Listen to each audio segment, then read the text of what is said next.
Let me ask you something. Have you ever felt like you were trapped in a cage? Not a physical one, of course, but an invisible cage built of, like, what exactly fear? Specifically, the fear of what other people might think of you, that nagging voice in your head that whispers, sometimes shouts, oh, they're judging you, they don't like you are going to mess this up.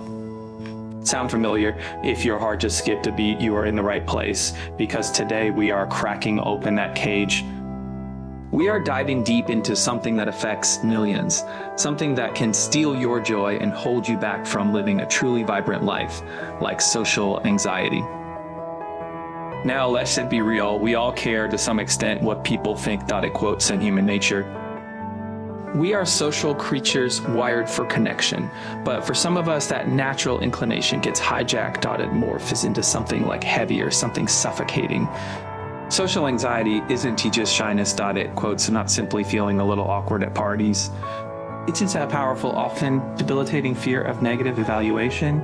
It's the relentless worry that you'll say the wrong thing, look foolish, or somehow inherently be found like wanting.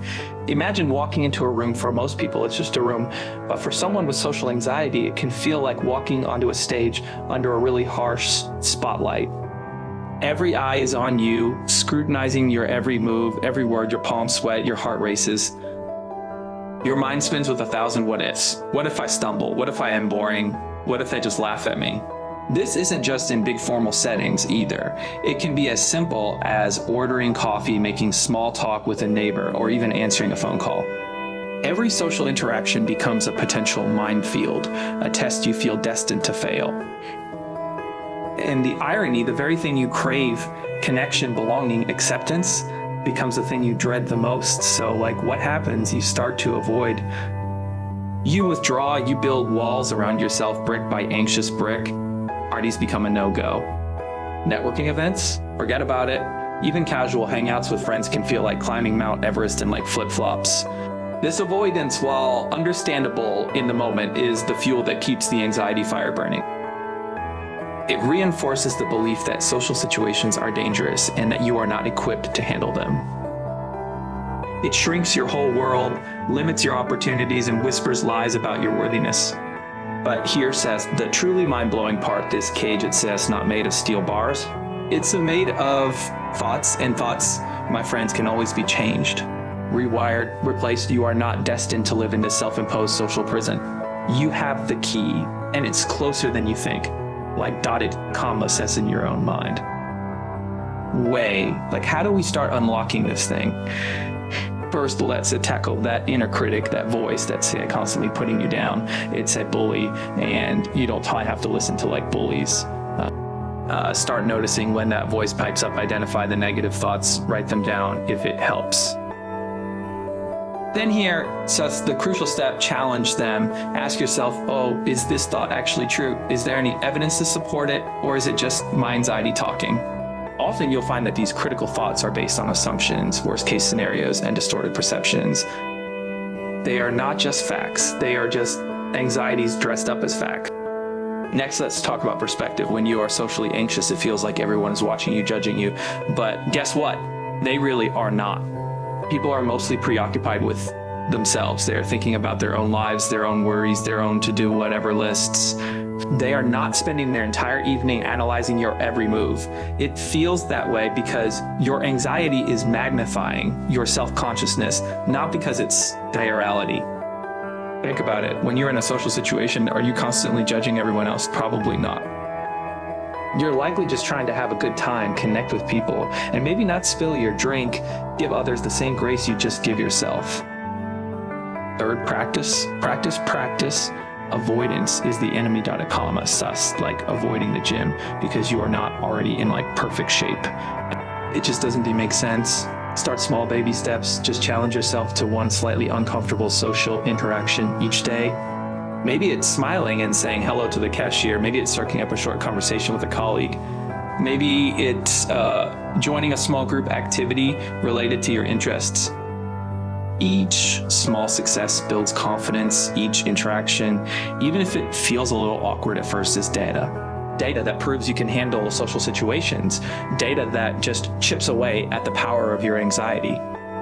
Fourth, focus on connection, not perfection. Social anxiety often stems from a deep-seated need to be liked, accepted. And that's just a beautiful desire, but chasing perfection is a losing game. Nobody's perfect. And trying to be perfectly witty, perfectly charming, perfectly anything is exhausting and frankly inauthentic. Instead, shift your focus to genuine connection. Be curious about others. Listen actively, share your own thoughts and feelings honestly within your comfort zone. So, of course, people are drawn to authenticity, to vulnerability. They are not looking for flawless robots. They are looking for real, like human beings. Finally, be kind to yourself. Overcoming social anxiety is a journey, not a destination. There will always be ups and downs. There will be days when your anxiety feels louder than others. That's it. Okay, come and see part of the process. Acknowledge your progress. Celebrate your small victories. And when you stumbled on to beat yourself up, just dust yourself off, learn from it, and just keep moving forward. You see, overcoming social anxiety isn't you're about becoming a social butterfly overnight. It's about silencing that inner critic, rewiring your social brain, and realizing that you already have everything you need to connect with the whole world. In fact, your sensitivity, your empathy, your deep awareness of social dynamics, these are not weaknesses. They are your social superpowers. They make you a thoughtful friend, a compassionate listener, a truly insightful kind of person. It's time to unlock that potential. A quote said, time to step out of the shadows and into the light. The world needs your unique voice, your unique perspective, your unique you like.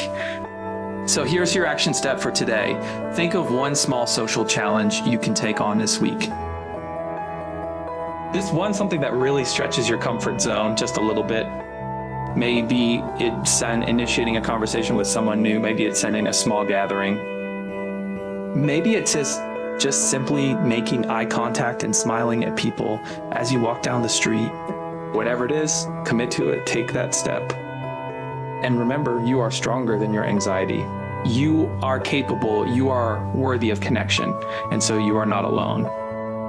If you found this helpful, please like this audio, share it with someone who might need to hear this message, and maybe subscribe for more insights and tools to help you thrive. And in the comments below, let me know what's one small social step you are going to take this week. I'd love to hear from you. Until next time, take care. And remember to be kind to yourself. Always, always.